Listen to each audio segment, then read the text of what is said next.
पिछले टॉपिक में जो पिछले क्लासेस हमारी हुई थी ऑनलाइन क्लासेस उसमें हम लोगों ने thermal emission, field emission, photo emission पढ़ लिया था। वर्क फंक्शन के बारे में पढ़ लिया था। फोटो इलेक्ट्रिक इफेक्ट के कुछ एक्सपेरिमेंट भी कर लिए थे। उन एक्सपेरिमेंट से एक्सपेरिमेंटल रिजल्ट भी निकले हुए थे। तब उन एक्सपेरिमेंटल रिजल्ट्स को लेके हम फोटो इलेक्ट्रिक इफेक्ट के लॉज बनाने वाले हैं। हाइगन्स की वेव थ्योरी की फेलियर्स देखने वाले हैं। फिर हम लोग आइंस्टाइन का एक्सप्लेनेशन पढ़ने वाले हैं, जो एक्सप्लेनेशन आइंस्टाइन ने फोटो इलेक्ट्रिक इफेक्ट के लिए दिया था। तो हल्का सा वर्क फंक्शन आपको मालूम है कि the minimum energy required to eject an electron from a metallic surface is called work function. अलग अलग मेटल्स के लिए वर्क फंक्शन अलग अलग होते हम लोगों ने पढ़ लिया था। फिर 3 टाइप के इमिशन हमारे थे, थर्मल इमिशन, फील्ड इमिशन और फोटो इमिशन। ये आपको मालूम है। थर्मल इमिशन में निकलने वाले इलेक्ट्रॉन को हम लोग थर्मियोन्स कहते हैं। फील्ड इमिशन में निकलने वाले इलेक्ट्रॉन को फील्ड इलेक्ट्रॉन कह दिया। और फोटो इलेक्ट्रॉन आपको पता है तीसरा लॉ जो केस था। तो उस एक्सपेरिमेंट को हम एक बार फिर देख लेते हैं क्या था। देख, तो सिंपल सा एक्सपेरिमेंट ये था इसका कि ये कोई प्लेट है, ठीक है। तो इस प्लेट के अक्रॉस हम लोगों ने एक इलेक्ट्रोस्कोप ज्वाइन कर दी। इलेक्ट्रोस्कोप मालूम है, गोल्ड की 2 कॉइल्स होती हैं, ठीक है। तो अभी नेट चार्ज 0 है तो कोई फर्क नहीं पड़ा। अब इस मेटल में, इस मेटेलिक प्लेट में एक पर्टिकुलर फ्रीक्वेंसी का लाइट अगर इंसिडेंस करोगे तो इंसिडेंस करने पर हम लोग ये देख रहे हैं कि ये जो प्लेट्स हैं इनके बीच का सेपरेशन कंटिन्यूसली बढ़ते जा रहा है। आपको मालूम है अगर सेपरेशन लगातार बढ़ रहा है तो प्लेट पर आने वाला चार्ज भी लगातार बढ़ रहा होगा। अब जो लाइट आया तो लाइट इलेक्ट्रिकली न्यूट्रल होता है, आपको मालूम है, तो लाइट चार्ज लेकर आया नहीं होगा। तो लाइट में आ रहे थे फोटोन, और उन फोटोन का एनर्जी है एच न्यू, हर एक फोटोन का। और जो न्यू का वैल्यू है वो इस पर्टिकुलर मेटल की थ्रेशोल्ड फ्रीक्वेंसी के ज़्यादा होना चाहिए या बराबर होना चाहिए। तो जब ये फोटोन इस मेटेलिक प्लेट में पड़ते रहेंगे तो इस मेटेलिक प्लेट से कंटिन्यूसली बाहर को इलेक्ट्रॉन आते जा रहे हैं।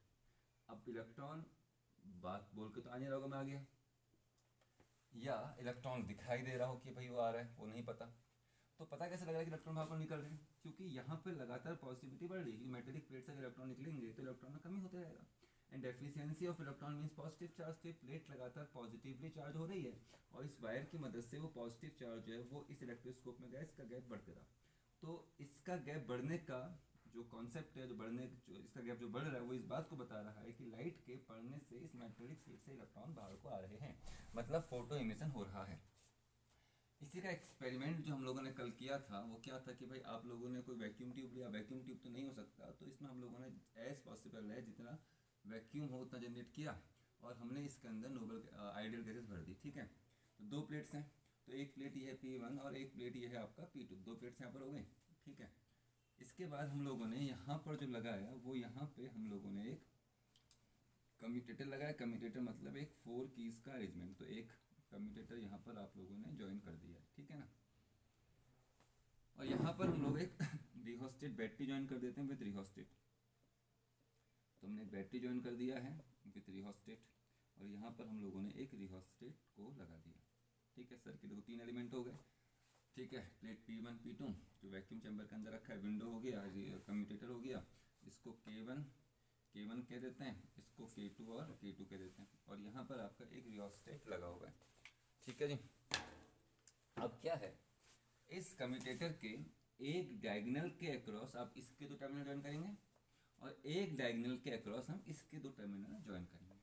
तो भाई इसको यहाँ से लेके आते हैं, देखिए इसको यहाँ से लेके आए और इसको लेके आने के बाद हम लोगों ने इसको इस डायगोनल से कनेक्ट किया, ठीक है।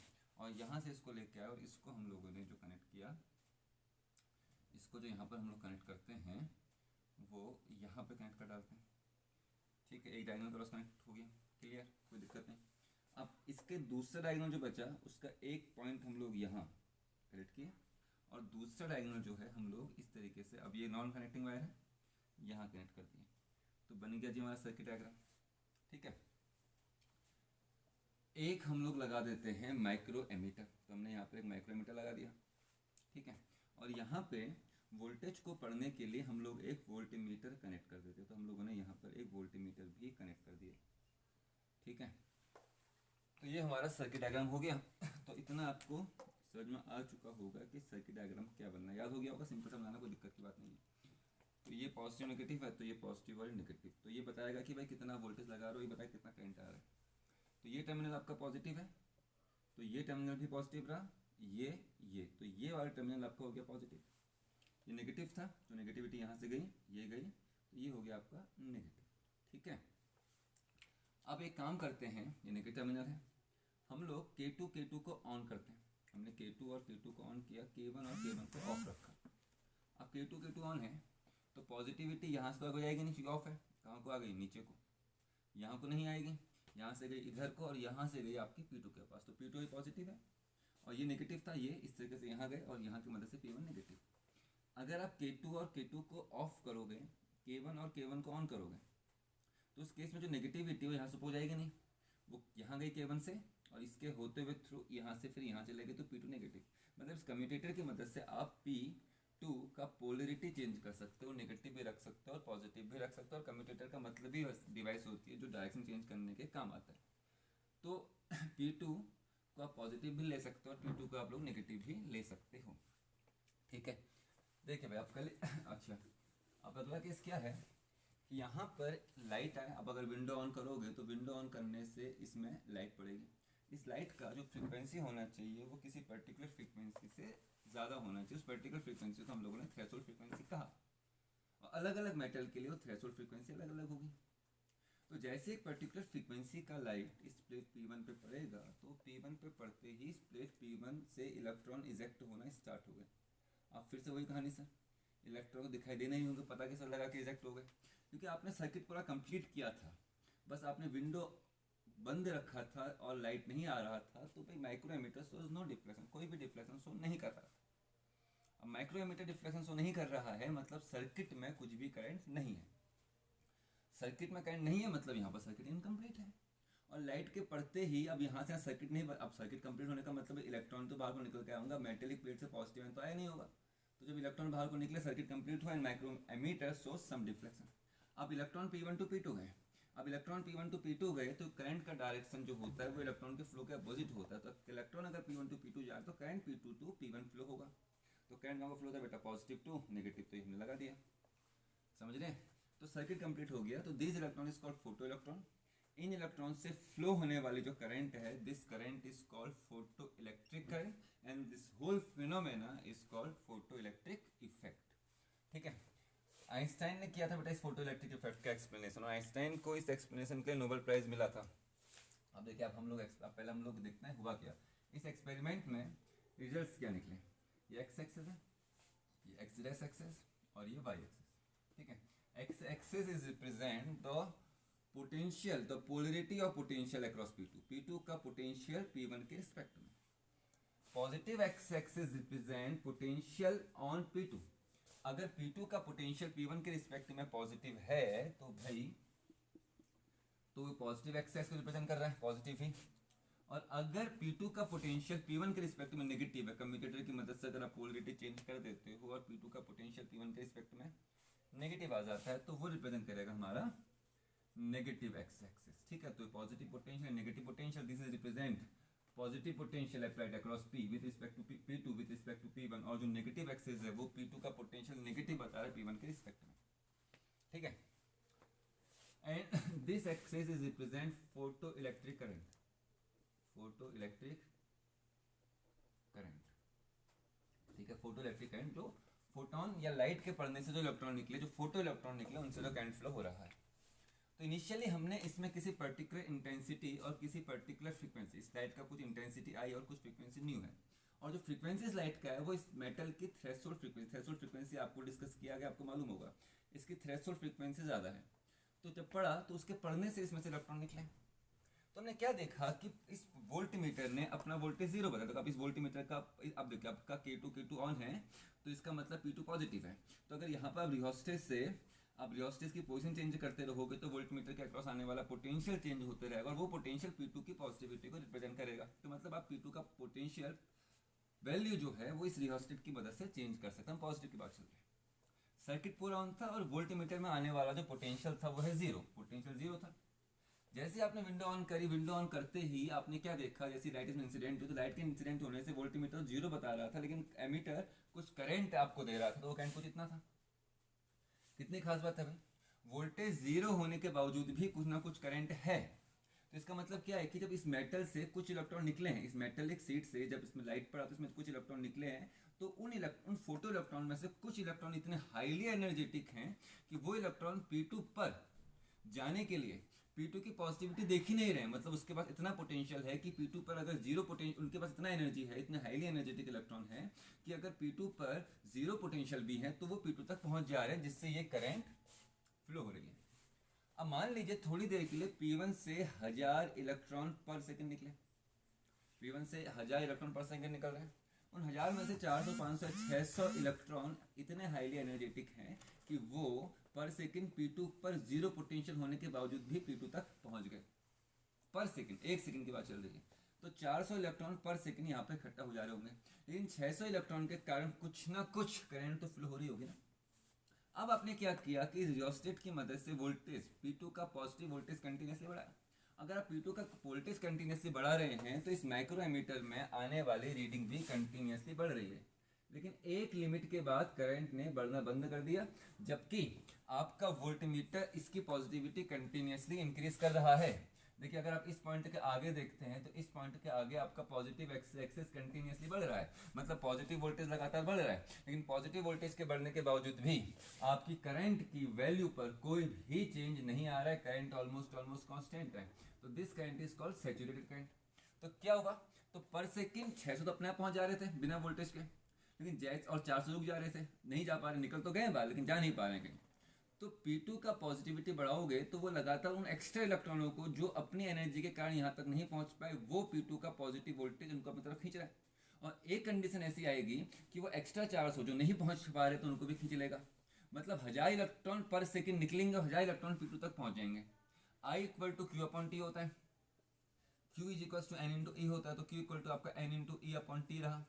टी पर सेकंड कहा है, ई फिक्स है, और एन पर सेकंड 1000 इलेक्ट्रॉन निकल रहा है, 1000 का 1000 यहाँ पहुंच गए तो करंट का वैल्यू कांस्टेंट हो गया। तो this current is called saturated current. कौन सा करंट, सैचुरेटेड करंट, ठीक है। अच्छा अब आपने क्या किया, K2 और K2 को ऑफ किया, K1 और K1 को ऑन किया, K2 K2 ऑफ किए, K1 K1 ऑन किया। जब K1 K1 ऑन किया, K2 K2 ऑफ किया, तो P2 अब हो गया नेगेटिव, तो इनिशियली कोई पोटेंशियल नहीं है। अब आपकी जो वोल्टेमीटर जो वोल्टेज बताएगा, इस कम्यूटेटर की मदद से P2 का नेगेटिव वोल्टेज बताएगा।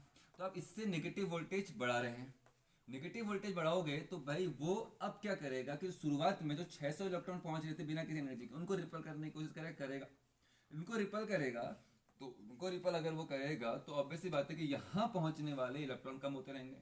इसके पास जितना हाई नेगेटिव वोल्टेज होगा, ये उन हाईली एनर्जेटिक इलेक्ट्रॉन्स को उतना ही ज्यादा रिपल करेगा, और अगर उतना ही ज्यादा उनको रिपल करेगा तो यहाँ पहुंचने वाले लोग लगातार इलेक्ट्रॉन लगातार कम, फोटो इलेक्ट्रॉन लगातार कम होते रहेंगे। और एक पर्टिकुलर नेगेटिव वोल्टेज पर आपने इसका नेगेटिव वोल्टेज बढ़ाते बढ़ाते एक ऐसा वोल्टेज कर दिया कि इसने कोई भी डिफ्लेक्शन शो नहीं किया, मतलब जितने इलेक्ट्रॉन निकल रहे थे हाईली एनर्जेटिक, उसमें सबके सब इलेक्ट्रॉनों को यहाँ पहुंचने से रोक दिया गया होगा। मतलब अगर आप नेगेटिव डायरेक्शन में वोल्टेज बढ़ा रहे हो तो यहाँ पर इलेक्ट्रॉनों को रिपल किया जा रहा है, मतलब यहाँ पर तक पहुंचने वाले इलेक्ट्रॉनों के नंबर कम होते जाएंगे, तो करंट का वैल्यू भी क्या होते जाएगा भाई, घटते जाएगा। और इस पॉइंट पर आते आते करंट का वैल्यू हो जाएगा आपका 0। तो इस वोल्टेज को हम लोग कहते हैं स्टॉपिंग पोटेंशियल या फिर कट ऑफ पोटेंशियल। V0 से इसको रिप्रेजेंट करते हैं बेटा, किसे रिप्रेजेंट करते हैं, V0। तो V0 is represent cut off potential या फिर स्टॉपिंग पोटेंशियल। नाम दे देते हैं, देखिए इसको नाम देते हैं A, इसको नाम देते हैं B, इसको नाम देते हैं C, इसको नाम देते हैं D। तो इसको एक्सप्लेन करते हैं। तो sir what is OB represent, OB क्या रिप्रेजेंट किया, OB रिप्रेजेंट किया कि जब P2 पर कोई भी पोटेंशियल नहीं था तो P1 और लाइट इंसिडेंट किया, तो P1 से अगर कुछ इलेक्ट्रॉन निकला, 1000 इलेक्ट्रॉन पर सेकंड, 1000 एक जस्ट नंबर में एक्सप्लेन करने के लिए बोल रहा हूँ कि 1000 कोई भी नंबर नहीं, बट इतने इलेक्ट्रॉनों से कोई भी करंट फ्लो नहीं होता, हम लोग जस्ट समझने के लिए नंबर दे रहे हैं। तो 1000 इलेक्ट्रॉन पर सेकंड हमने माना, तो 1000 में से कुछ इलेक्ट्रॉन ऐसे हैं जो बिना किसी एनर्जी के P2 तक पहुंच गए, बिना किसी एनर्जी के P2 के पास कुछ भी पोटेंशियल नहीं है, लेकिन उन इलेक्ट्रॉनों के पास इतनी हाईली एनर्जी है कि वो P2 तक पहुंच गए, करंट आ गया। अब BC क्या बता रहे हैं कि P2 का पॉजिटिव बढ़ाओगे तो इलेक्ट्रॉन तो 1000 निकले थे, 1000 में से केवल 600 P2 तक पहुंच पाए OB में, 400 इलेक्ट्रॉन पर सेकंड यहाँ पे इकट्ठा होते रहेंगे पर सेकंड। तो अगर आप P2 का पॉजिटिव बढ़ाओगे तो 400 जो पर सेकंड इकट्ठा होते जा रहे थे, तो P2 उन 400 को भी धीरे धीरे अपनी ओर अट्रैक्ट करेगा, और P2 के पास एक पर्टिकुलर पोटेंशियल, जो कि ये वाली बता रहा है, इतना पोटेंशियल हो चुका है P2 के पास कि उसने सभी इलेक्ट्रॉनों को अपने पास खींच लिया। तो एन आपका जितना पर सेकंड आ रहा था उतना ही रहा। उसको आप कितना ही पोटेंशियल क्यों ना बढ़ाओ, नंबर नहीं बढ़ने तो करंट का वैल्यू भी भी नहीं बढ़ेगा, this is called saturated current. Current का वैल्यू कब बढ़ता, तो अगर पर सेकंड 1000 इलेक्ट्रॉन निकल रहे, अगर पर सेकंड आप निकलने वाले इलेक्ट्रॉनों के नंबर अगर बढ़ा देते तो करंट का वैल्यू बढ़ता। वो बात की बातें देखते हैं। बीसी क्या बी ए क्या बता रहा है, बी ए बता रहा है कि सर बी ए, देखिए बी आपको दिख रहा है, बी ए में वाई कोऑर्डिनेट घट रहा है, अपोजिट एक्स बढ़ रहा है, मतलब आप P2 पर नेगेटिव बढ़ा रहे हो और वाई घट रहा है, मतलब करंट का वैल्यू घट रहा है नेगेटिव पोटेंशियल के बढ़ने पर। तो P2 का नेगेटिविटी अगर आप कंटिन्यूसली बढ़ाओगे तो करंट का वैल्यू घटेगा और एक पर्टिकुलर नेगेटिव वोल्टेज पर P1 से आने वाला हाईली एनर्जेटिक इलेक्ट्रॉन भी वहां पे रुक जाएगा। तो V0 is called cut off potential या फिर स्टॉपिंग पोटेंशियल। ठीक है बेटा, ग्राफ आपको समझ आ जाना चाहिए। अब हम लोग क्या करते हैं, जो लाइट इसमें पड़ रहा है उस लाइट की एक बार इंटेंसिटी बढ़ाएंगे फ्रीक्वेंसी को फिक्स रखते हुए, और एक बार फ्रीक्वेंसी बढ़ाएंगे इंटेंसिटी को कांस्टेंट रखते हुए, फिर देखते हैं कि क्या होता है। ठीक है, इतना आगे समझ देखिए क्या अगला केस किया, ध्यान सुनिएगा।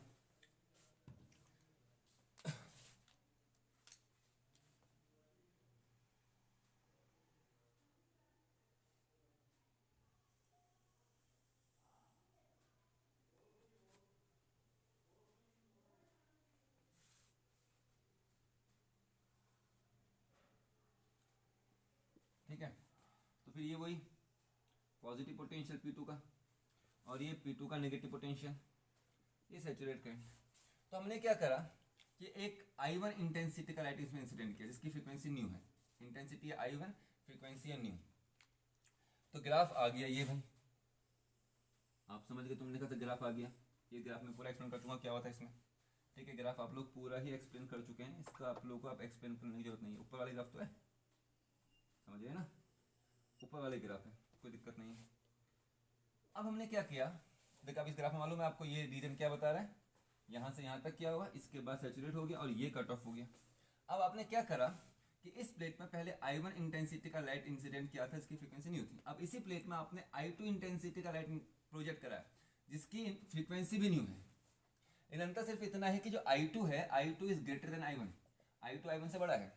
तो जब हमने दूसरा इंटेंसिटी, जब बढ़ी हुई इंटेंसिटी सेम फ्रीक्वेंसी पर बढ़ी हुई इंटेंसिटी का लाइट इसमें प्रोजेक्ट करवाया, तो हमने क्या देखा कि जो ग्राफ आया वो ग्राफ एक्सपेरिमेंटली रिजल्ट के अकॉर्डिंग कुछ इस तरीके से आ रहा है। ये तो एक्सपेरिमेंट रिजल्ट है ना, तो इस तरीके से मतलब जो ऊपर वाला ग्राफ है उसकी इंटेंसिटी जो अपनी है वो I2 है, और जो नीचे वाला ग्राफ है उसकी इंटेंसिटी I1 है। फ्रीक्वेंसी इसकी भी न्यू है, इसकी भी न्यू है। तो हमने क्या देखा कि जब हमने इंटेंसिटी बढ़ाया तो इंटेंसिटी के बढ़ने पर सैचुरेटेड करंट बढ़ गया है, जबकि कट ऑफ पोटेंशियल में कोई फर्क नहीं पड़ा है। कट ऑफ पोटेंशियल जो बता रहा है वो मैक्सिमम एनर्जी वाले, कट ऑफ पोटेंशियल बेसिकली बता रहा है कि मैक्सिमम काइनेटिक एनर्जी वाले इलेक्ट्रॉन को रोकने के लिए आपको कितना नेगेटिव पोटेंशियल लगाना है P2 पर। मतलब P1 से इलेक्ट्रॉन जितनी ज्यादा एनर्जी से निकलेगा उनको रोकने के लिए P2 को आपको उतना ही ज्यादा नेगेटिव लगाना पड़ेगा। अगर P2 पर लगाया हुआ नेगेटिव पोटेंशियल में कोई फर्क नहीं पड़ा तो इसका मतलब P1 से निकलने वाले इलेक्ट्रॉन की एनर्जी पर भी कोई फर्क नहीं पड़ा। तो इससे क्या कंक्लूजन निकला भाई, इससे कंक्लूजन ये निकल रहा है कि सर जब I2 I1 से बड़ा है सेम फ्रीक्वेंसी पर, फ्रीक्वेंसी क्या सेम है, इंटेंसिटी अलग अलग है, तो कंक्लूजन ये निकल रहा है कि if increases the intensity of light then the saturated current increases in the same ratio. Saturated current कैसा था भाई आपका, I इक्वल टू कितना था, NE/T था, मालूम है। हमने कहा था कि पर सेकंड 1000 इलेक्ट्रॉन निकल रहे हैं और 1000 के 1000 अगर पहुंच गए तो फिर करंट नहीं बढ़ेगी। करंट कब बढ़ेगी, जब इसमें से निकलने वाले फोटो इलेक्ट्रॉन्स बढ़ेंगे। तो इसका मतलब इंटेंसिटी के बढ़ने पर इसमें से निकलने वाले फोटो इलेक्ट्रॉन भी उसी रेशियो में बढ़ेंगे, लेकिन उन निकलने वाले फोटो इलेक्ट्रॉन की एनर्जी पर कोई फर्क नहीं पड़ेगा। अगर एनर्जी पर फर्क पड़ा होता तो आपका कट ऑफ पोटेंशियल या स्टॉपिंग पोटेंशियल भी बड़ा होता। तो इंटेंसिटी बढ़ने को पहला रूल आ गया कि इंटेंसिटी बढ़ने पर क्या हुआ, देखो फोटो इलेक्ट्रिक इफेक्ट के 5 रूल हैं, तो पहले 2 रूल आ चुके हैं। पहला रूल क्या है, if increases the intensity of light, if increases the intensity of light then the ejected photoelectron increases in the same ratio, पहला। दूसरा क्या है, if increases the intensity of light then the energy remains unchanged, किसकी, जो निकलने वाले photo electrons हैं उनकी एनर्जी पर कोई भी फर्क नहीं पड़ेगा। तो इंटेंसिटी अगर बढ़ेगी, if increases the intensity of light, अगर हम लाइट का इंटेंसिटी बढ़ाएंगे तो निकलने वाले फोटो इलेक्ट्रॉन्स भी उसी रेशियो में बढ़ेंगे। लेकिन दूसरा क्या है, लेकिन उन निकलने वाले इलेक्ट्रॉनों की एनर्जी पर कोई भी फर्क नहीं पड़ेगा। इज इट क्लियर बेटा, तो इतना आपको आ जाना चाहिए। तो ये हमारा पहला केस था जब हमने इंटेंसिटी बढ़ाई फ्रीक्वेंसी को कांस्टेंट रखते हुए। अब दूसरे बार हम लोग फ्रीक्वेंसी चेंज करते हैं, इंटेंसिटी को कांस्टेंट रखते हैं। हम लोग इंटेंसिटी पर कोई फर्क नहीं करना बेटा। अभी देखिए क्या है, अब ध्यान सुनिएगा, ये आपका एक्स एक्सिस है, ये आपका एक्स डैश एक्सिस है, ये आपका वाई एक्सिस। मालूम है कि एक्स एक्सिस क्या रिप्रेजेंट कर रहा है, x axis represent potential across P2। X axis जो बता रहा है वो बता रहा है P2 पर आने वाला पॉजिटिव पोटेंशियल, और नेगेटिव एक्स एक्सिस जो बता रहा है P2 पर आने वाला नेगेटिव पोटेंशियल, और ये बता रहा है आपको सैचुरेटेड फोटो करंट आई। तो दूसरा केस आपने क्या किया, पहले केस में आपने क्या किया कि इंटेंसिटी चेंज किया सेम फ्रीक्वेंसी पर, सेम फ्रीक्वेंसी पर। अब हम लोग क्या कर रहे हैं, फ्रीक्वेंसी चेंज कर रहे हैं। तो इस लाइट का पहले वाले केस में इंटेंसिटी I1 I2 था, फ्रीक्वेंसी न्यू था, तो इंटेंसिटी आप सेम रखते हैं तो फ्रीक्वेंसी न्यू 1 और न्यू 2। तो भाई ग्राफ जो देख रहे हैं हम लोग, वो ग्राफ कुछ इस तरह से देखिए, एक ग्राफ ये है और एक ग्राफ हमारा ये आ रहा है। अब समझिए क्या है, तो इन दोनों लाइट की इंटेंसिटी सेम है।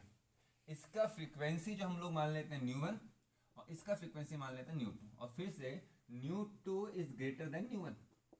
तो क्या देखा कि सर जब हमने फ्रीक्वेंसी चेंज किया तो सैचुरेटेड करंट में कोई फर्क नहीं पड़ा। अगर सैचुरेटेड करंट में कोई फर्क नहीं पड़ा, अब सैचुरेटेड करंट कौन डिसाइड करा था बेटा, नंबर ऑफ इलेक्ट्रॉन, कि पर सेकंड प्लेट से कितने नंबर ऑफ इलेक्ट्रॉन निकल रहे हैं। P1 से पर सेकंड जितने ज्यादा नंबर ऑफ इलेक्ट्रॉन निकलेंगे सैचुरेटेड करंट भी उतना ही ज्यादा होगा।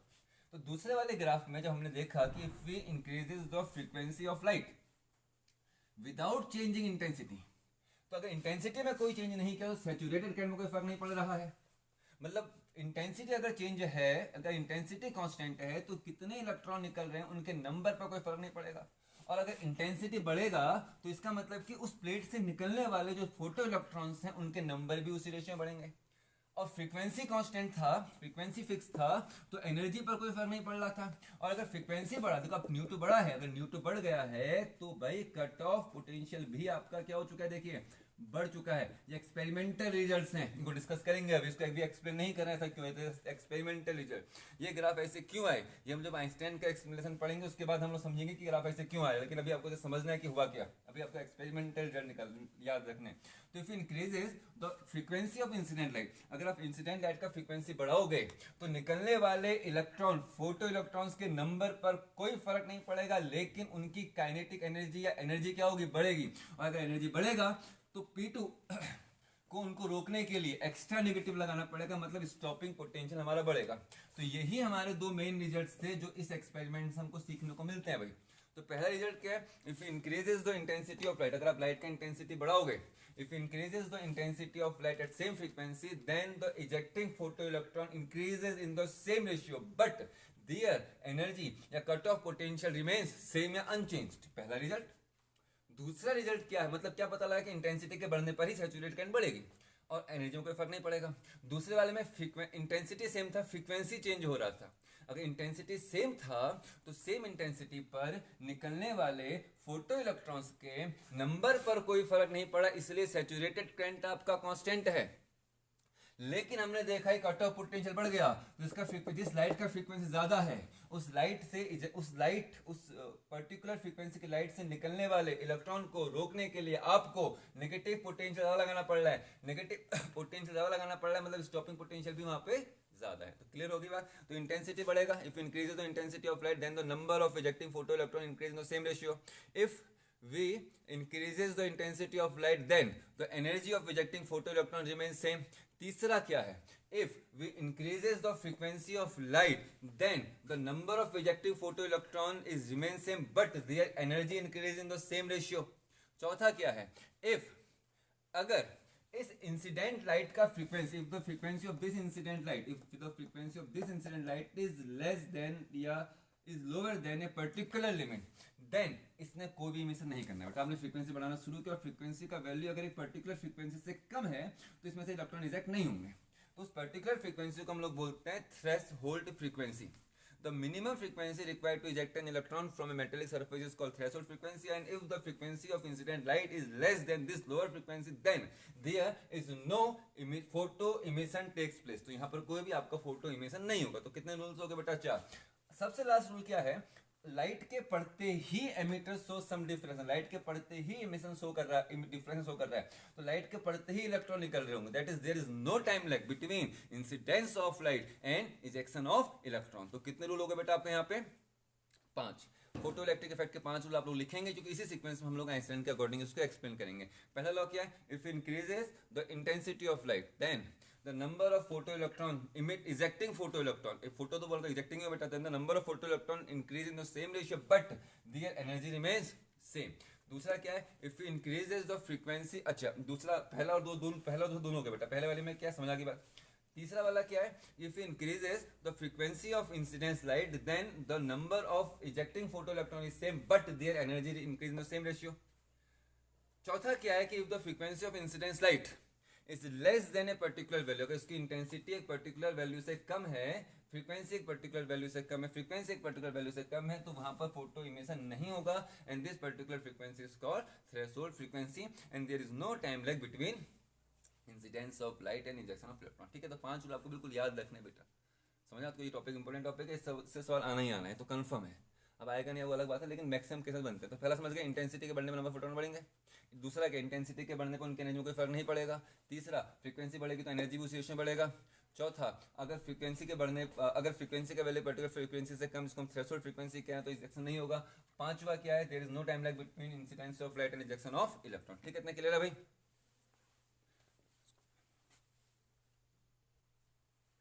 देखिए अब आगे कंटिन्यू करते हैं, इतना सुना की बात आपके। तो इंटेंसिटी के बढ़ने पर हमारा ग्राफ कुछ ऐसा आया था, समझ गए? तो I2 और I1, अगर I2 I1 का दुगना है, अगर इंसिडेंट लाइट का इंटेंसिटी पहले वाले के इंटेंस दुगने कर देंगे, तो जो सैचुरेटेड करंट होता है इट इज ऑल्सो ट्वाइस बेटा। आप जिस रेशियो में इंटेंसिटी बढ़ाओगे उसी रेशियो में सैचुरेटेड करंट भी बढ़ता है। तो अगर आप सैचुरेटेड करंट दुगना कर रहे हो, अगर आप इंटेंसिटी दुगनी, अगर I2 का वैल्यू I1 का ट्वाइस है, तो I2 पर आने वाला सैचुरेटेड करंट भी I1 पर आने वाले सैचुरेटेड करंट का ट्वाइस होगा। मतलब यहाँ पर आपकी intensity 40 lumen per metre square है और यहाँ पर आपकी intensity 80 lumen per second square है।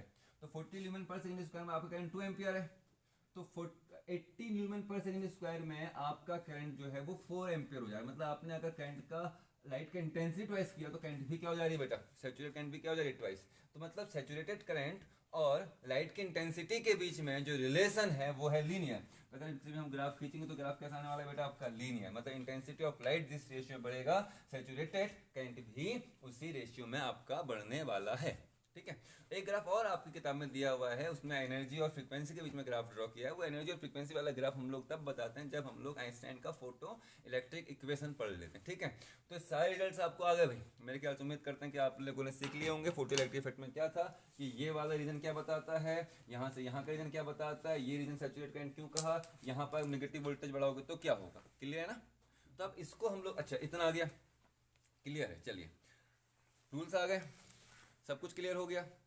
अब हाइगेंस को हम लोग लेके आते हैं। अब हाइगेंस को लेके आते हैं भाई, हाइगेंस को लेके आते हैं। अकॉर्डिंग टू हाइगेंस, हाइगेंस के अकॉर्डिंग लाइट जो है वो वेव है। According to Huygens light is a wave. अब लाइट अगर वेव है तो वेव का एनर्जी जो है वो इंटेंसिटी पे डिपेंड करता है। According to Huygens light is a wave, और वेव का जो एनर्जी है वो डिपेंड करता है वेव की इंटेंसिटी पे।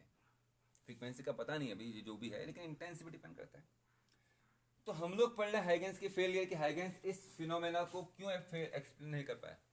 देखिए भाई, हाइगेंस की जो थ्योरी थी वो हाइपोथेटिकल थी, वो एक्सपेरिमेंटल बेसिस नहीं थी। हालांकि इंटरफेरेंस डिफ्रैक्शन वहाँ पर फॉलो होते हैं, लेकिन वो थ्योरी एक्सपेरिमेंट हाइपोथेटिकल है, और ये है एक्सपेरिमेंटल रिजल्ट्स। तो अगर हाइपोथेटिकल थ्योरी एक्सपेरिमेंटल रिजल्ट्स को एक्सप्लेन नहीं कर पा रहा है, तो उसमें कहीं ना कहीं पर कुछ ना कुछ चीज़ गड़बड़ है, या कुछ चीज़ है जो भी है। क्योंकि हम लोग एक्सपेरिमेंटल रिजल्ट को प्रेफरेंस देंगे कंपेयर टू हाइपोथेसिस। तो according to Huygens light is a wave and the energy of wave is depends on its intensity. तो फेलियर, पहला फेलियर क्या है कि according to Huygens light is a wave and this wave is travelling in the form of wave front. Wave front के form में आगे चलता है, और जो वेव फ्रंट होता है, जो लाइट का टोटल एनर्जी, वो एनर्जी टोटल वेव फ्रंट में यूनिफॉर्मली डिस्ट्रीब्यूटेड है। तो total energy distributed in the wave front. तो वेव फ्रंट जब टकराएगा, अब मेरा हाथ मान लो वेव फ्रंट है, मेटल है, तो जब ये मेरा हाथ इस वेव फ्रंट पर टकरा रहा है तो मेरे इस वेव फ्रंट के नीचे जितने भी पार्टिकल हैं, इलेक्ट्रॉन हैं, उन सभी इलेक्ट्रॉनों को एनर्जी यूनिफॉर्मली बटा। तो अगर आप लाइट का इंटेंसिटी बढ़ाओगे, अगर हम लाइट का इंटेंसिटी बढ़ाए, उस वेव का इंटेंसिटी बढ़ाए, तो अकॉर्डिंग टू हाइगेंस जो है लाइट का उस वेव फ्रंट का एनर्जी भी बढ़ा। अब वेव फ्रंट का एनर्जी अगर बढ़ा हाइगेंस के अकॉर्डिंग, तो जो इन इलेक्ट्रॉनों पर टकरा तो उन इलेक्ट्रॉनों को भी एक्स्ट्रा एनर्जी मिली। उन इलेक्ट्रॉनों को एक्स्ट्रा एनर्जी मिली तो जो इलेक्ट्रॉन निकलते तो उनकी एनर्जी भी बढ़नी चाहिए थी। तो according to Huygens if increases the intensity of light, अगर हम लाइट का इंटेंसिटी बढ़ाएंगे तो इजेक्टिंग फोटो इलेक्ट्रॉन का एनर्जी भी बढ़ना चाहिए था अकॉर्डिंग टू हाइगेंस। लेकिन हमने जो डायग्राम पहला डायग्राम बनाया था, अगर हमने इंटेंसिटी बढ़ाया था तो इंटेंसिटी के बढ़ने पर एनर्जी में कोई फर्क, कट ऑफ पोटेंशियल में कोई फर्क नहीं पड़ा, एनर्जी में कोई फर्क नहीं पड़ा। फेलियर नंबर 1 हाइगेंस का, समझ गए?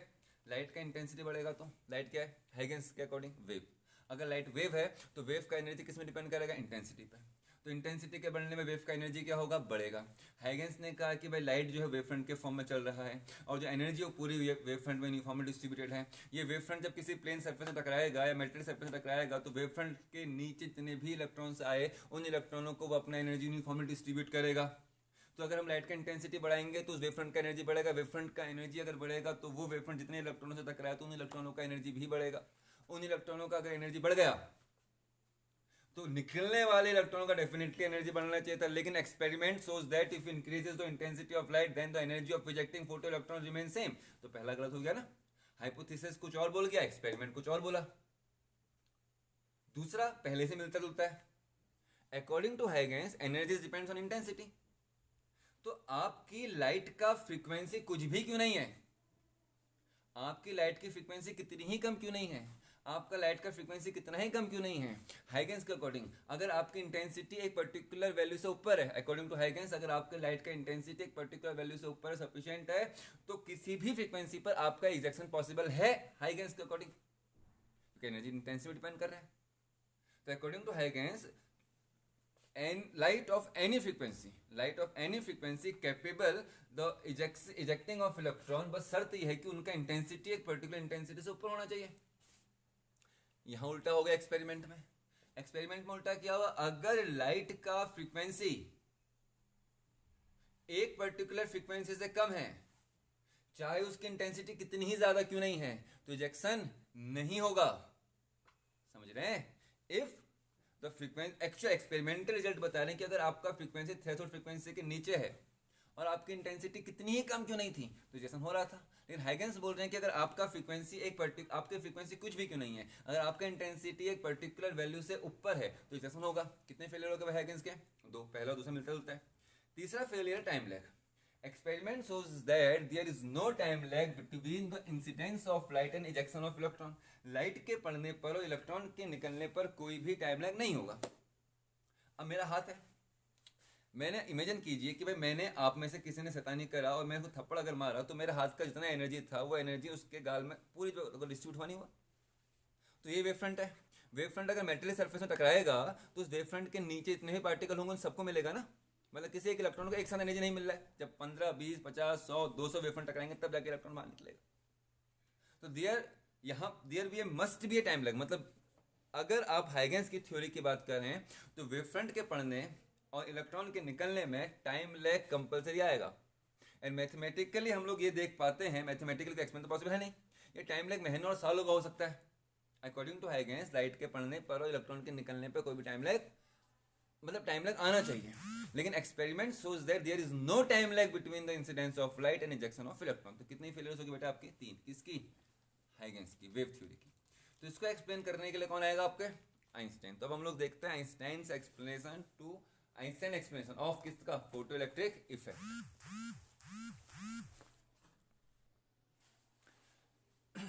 देखिए अब पूरा एक्सपेरिमेंट हो गया, एक्सपेरिमेंट के 5 लॉज निकल के आ गए, हाइगेंस की फेलियर आ गई। तो अब हम लोग कर रहे हैं आइंस्टाइन एक्सप्लेनेशन। किसको एक्सप्लेन करने के लिए? फोटो इलेक्ट्रिक इफेक्ट का आइंस्टाइन एक्सप्लेनेशन। तो आइंस्टाइन ने क्या लिया? आइंस्टाइन ने प्लांक की हाइपोथेसिस ली फोटो इलेक्ट्रिक इफेक्ट के फिनोमेना को एक्सप्लेन करने के लिए। अब प्लांक ने क्या आपको मालूम है भाई? प्लांक से कहते हैं कि जो लाइट है वो पार्टिकल के फॉर्म में है और एनर्जी के छोटे छोटे पैकेट्स और बंडल के फॉर्म में चलता है। दिस पैकेट और bundle is called photon. And energy of each photon is h nu। किसने बोला बेटा? प्लांक ने। h is a Planck's constant and value of this h is 6.634 into 10 to the power minus 34 joule second. Nu is frequency, h is universal constant also, h universal constant है बेटा, याद रखिएगा। nu क्या है? Frequency. तो E proportional to new, तो अगर frequency बढ़ेगा तो एनर्जी बढ़ेगा according to Planck's. According to Planck light जो है वो एनर्जी के छोटे छोटे पैकेट्स और बंडल्स के फॉर्म में चल रहा है। एनर्जी ऑफ ईच पैकेट और इस bundle is h nu। h is Planck's constant and nu is frequency.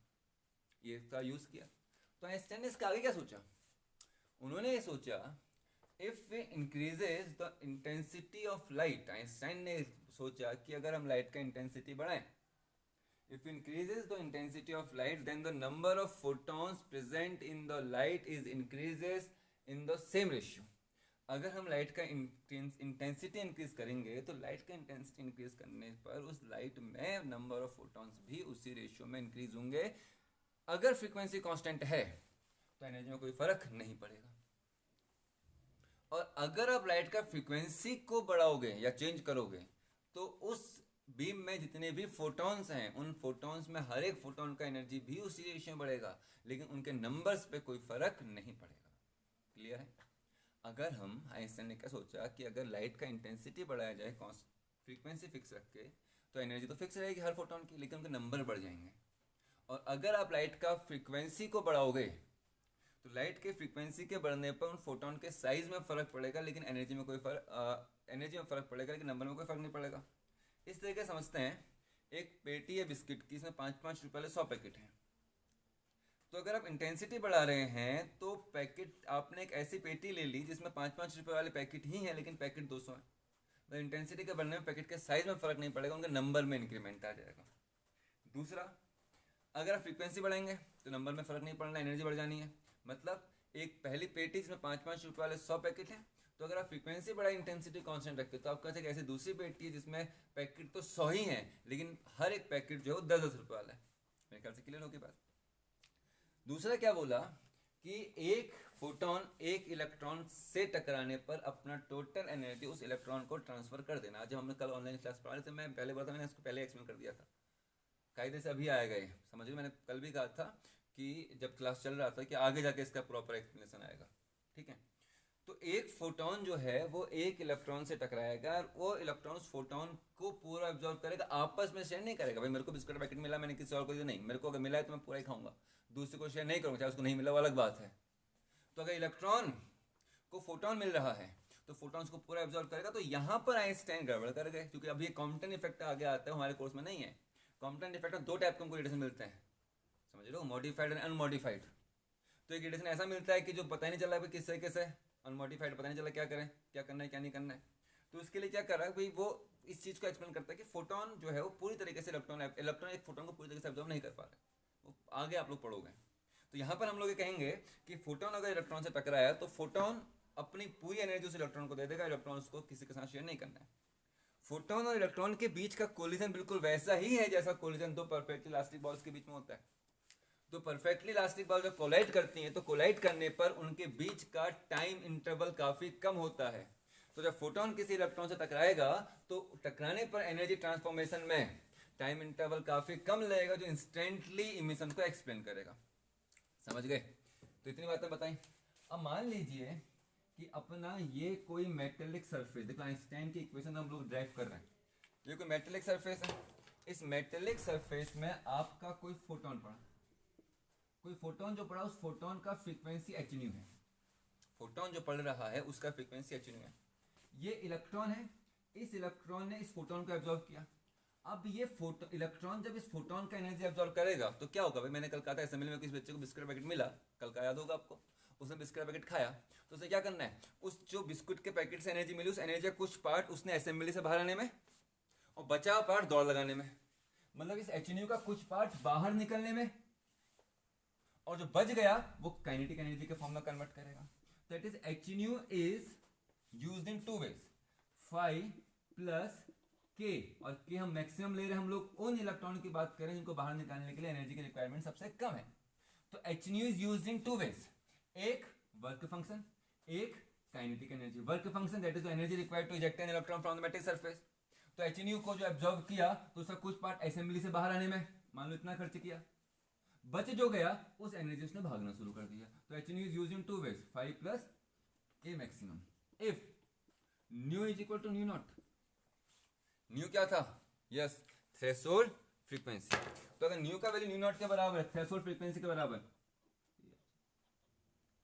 Threshold frequency के बराबर है, तो फ्रीक्वेंसी मतलब मिनिमम एनर्जी, मतलब आपको बाहर निकलने के 10 जूल चाहिए तो फोटोन 10 जूल लेके आया। हाँ 10 जूल में काफी ज्यादा बोल रहा हूँ, आपको बाहर निकलने के 10 जूल चाहिए, मैंने तेरे को 10 जूल ही दिया तो आप यहाँ पर आके बैठ जाओगे ना, बचा ही नहीं। इसको बाहर निकलने के लिए 10 जूल चाहिए होता, 12 जूल देते तो 12 में 10 जूल यहाँ आने के लिए खर्च करता, 2 जूल से भागता। इसको 15 जूल देते, 15 जूल में 10 जूल यहाँ से यहाँ आने के लिए खर्च करता, बाकी 5 जूल से भागता। आप इसको 20 जूल देते, 20 जूल में से, या 21 जूल देते, 21 जूल में से 10 जूल ये यहाँ से यहाँ आने के लिए खर्च करता, बाकी के 11 जूल से बाहर को भागता। समझ रहे हैं? लेकिन अभी आपने nu equal to nu naught दिया, nu equal to nu naught दिया मतलब आपने वो फ्रीक्वेंसी दिया जो केवल इसको बाहर तक आने के लिए खर्च हो रहा है। तो अगर nu equal to nu naught then kinetic energy कितना होगा भाई आपका? अरे कुछ नहीं होगा, क्योंकि भाई आपने उतना ही एनर्जी दिया जितना को बाहर निकलने के लिए चाहिए। It is equation number 1। तो फ्रॉम 1, तो ये दी इन वैल्यू को 1 पुट अप करते हैं, तो एच न्यू की जगह पर अगर मैं न्यू नॉट रखूं तो 5 रहेगा, और जो के मैक्सिमम है वो के मैक्सिमम हो गया आपका 0। तो 5 equal to h nu naught आपका वही निकल के आ गया। तो 5 equal to h naught, putting the value of 5 in 1, putting the value of 5 in 1, ठीक है ना, putting the value of 5 in या फ्रॉम 1 एंड 2। अब एक बात याद रखिएगा बेटा, आप लोग इसको 2 कह दिया तो अगर आपको थ्रेशोल्ड फ्रीक्वेंसी दिया तो आपको वर्क फंक्शन निकालना आना चाहिए। आपको दिया होगा थ्रेशोल्ड फ्रीक्वेंसी इतना है तो वर्क फंक्शन कितना होगा? एच न्यू नॉट, यहाँ रख देते हैं। तो एच न्यू तो एच न्यू है, 5 का वैल्यू हम निकाल के लाए हैं H nu not is plus कितना है बेटा? के मैक्सिमम, के मैक्सिमम है तो के मैक्सिमम यही आया, और इज इक्वल टू कितना बेटा आपका? H nu minus h nu naught. K maximum को हाफ एम वी मैक्सिमम का स्क्वायर भी ले सकते हैं, is equal to h nu minus h nu naught, and this is the Einstein's photo electric equation. तो ये इक्वेशन कौन सी बेटा आपके? Einstein's photo electric equation. Paper सवाल क्या बनता है कि derive Einstein's photo electric equation and then deduce the laws of photo electric effect. 5 laws हमने अभी थोड़ी देर पहले डिस्कस किए थे, वो 5 के 5 लॉज यहाँ पर आएंगे। तो half m v square is equal to h nu minus h nu naught आपका यहाँ पे निकल के आया। क्लियर है जी? ठीक है। अच्छा, अब हम ग्राफ खींचते हैं। थोड़ी देर पहले मैंने कहा था कि फ्रीक्वेंसी और आपका एनर्जी के बीच ग्राफ आता है, वो हम लोग आगे ड्रॉ करेंगे, वो आने वाला है, देखिए। अच्छा, y is equal to M X minus C आपने 11th में पढ़ा है, नहीं पढ़ा है तो पढ़ लेना, क्या कर सकते हैं भाई, ये तो बेसिक इक्वेशन है। तो y की सिंगल पावर, x की सिंगल पावर, c बताता है इंटरसेप्ट और m बताता है स्लोप, और स्लोप जो होता है वो किसके बराबर होता है? tan ऑफ थीटा के बराबर। तो इसको कंपेयर करते हैं इस इक्वेशन से, या इस दोनों एक ही हैं, बस यहाँ पर हाफ एम वी स्क्वायर लिखा तो यहाँ के मैक्सिमम है, तो यहाँ पर मैं लिख रहा हूँ के मैक्सिमम। क्या लिखा बेटा मैंने यहाँ पर? के मैक्सिमम। तो यहाँ पर जो वैल्यू आई वो वैल्यू हमने लिखी K maximum is equal to h nu minus h nu naught. Compare करोगे तो एच नॉट काम कर रहा है इंटरसेप्ट का, एम काम कर रहा है स्लोप का, y सिंगल पावर में, x सिंगल पावर में graph straight line, kinetic energy single power में, फ्रीक्वेंसी सिंगल पावर में ग्राफ अगेन स्ट्रेट लाइन। देखिए भाई, ये x एक्सिस, ये आपका y एक्सिस। तो x एक्सिस रिप्रेजेंट फ्रीक्वेंसी, किसको रिप्रेजेंट करे बेटा? Frequency. And this positive y axis is represent kinetic energy, basically maximum kinetic energy. और अभी नेगेटिव y एक्सिस जो रिप्रेजेंट करेगा आपका इंटरसेप्ट वर्क फंक्शन को। तो इसका जो ग्राफ आता है वो ऐसा है। पता कैसे लगा सर?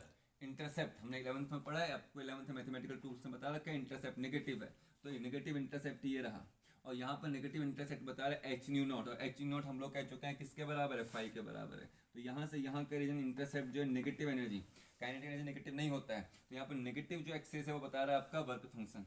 ये जो वैल्यू है बता रही है थ्रेशोल्ड फ्रीक्वेंसी न्यू नॉट, क्योंकि अगर आपका फ्रीक्वेंसी न्यू नॉट से कम हो गया, अगर आपका फ्रीक्वेंसी न्यू का वैल्यू न्यू नॉट से कम हो गया, न्यू का वैल्यू न्यू नॉट से कम हो जाएगा तो ये क्वांटिटी हो जाएगी नेगेटिव, और ये क्वांटिटी नेगेटिव हो जाएगा तो काइनेटिक एनर्जी हो जाएगी नेगेटिव। लेकिन काइनेटिक एनर्जी कभी नेगेटिव नहीं होता है, तो आपका फोटो इमिशन में जो फ्रीक्वेंसी न्यू है it is never be less than threshold frequency. मतलब अगर आपका फ्रीक्वेंसी उस थ्रेशोल्ड फ्रीक्वेंसी न्यू नॉट से कम है तो कोई भी एमिशन वहां पे नहीं होगा।